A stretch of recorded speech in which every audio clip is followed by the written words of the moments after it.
solidarity is quite dangerous. From the point of view of the masters, you're only supposed to care about yourself, not about other people. This is quite different from the people they claim are their heroes, like Adam Smith, who based his whole approach to the economy on the principle that sympathy is a fundamental human trait. But that has to be driven out of people's heads. You got to be for yourself, follow the Weil maxim, don't care about others, which is okay for the rich and powerful, but is devastating for everyone else. Well, it's taken a lot of effort to try to drive these basic human emotions out of people's heads. And we see it today in policy formation. For example, in the attack on Social Security. Social Security is based on a principle. It's based on a principle of solidarity. Solidarity, caring for others. Social Security means I pay payroll taxes so that the widow across town can get something to live on. For much of the population, that's what they survive on. It's of no use to the very rich, so therefore there's a concerted attempt to destroy it. One of the ways is defunding it. You want to destroy some system, first defund it. Then it won't work, people will be angry, they want something else. That's a standard technique for privatizing some system. We see it in the attack on public schools. Public schools are based on the principle of solidarity. I no longer have children in school, they're grown up. But the principle of solidarity says, I happily pay taxes so that the kid across the street can go to school. That's normal human emotion. You have to drive that out of people's heads. I don't have kids in school, why should I pay taxes?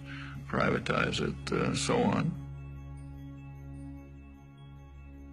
The public education system, all the way from kindergarten to higher education, is under severe attack.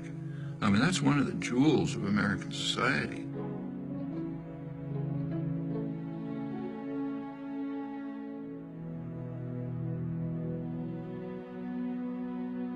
You go back to the golden age again, the great growth period in the 50s and 60s. A lot of that is based on free public education.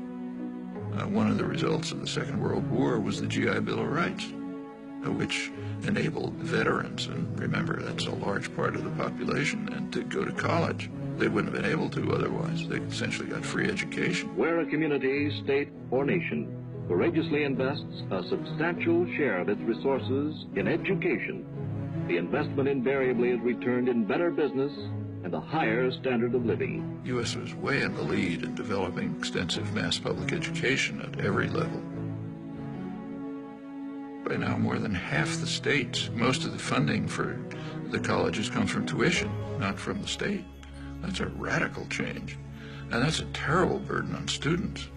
It means that students, if they don't come from very wealthy families, they're going to leave college with big debts. And if you have a big debt, you're trapped. I mean, maybe you wanted to become a public interest lawyer, but you're going to have to go into a corporate law firm to pay off those debts. And by the time you're part of the culture, you're not going to get out of it again. And that's true across the board. In the 1950s, it was a much poorer society than it is today, but nevertheless could easily handle essentially free mass higher education. Today, a much richer society claims doesn't have the resources for it. That's just what's going on right before our eyes.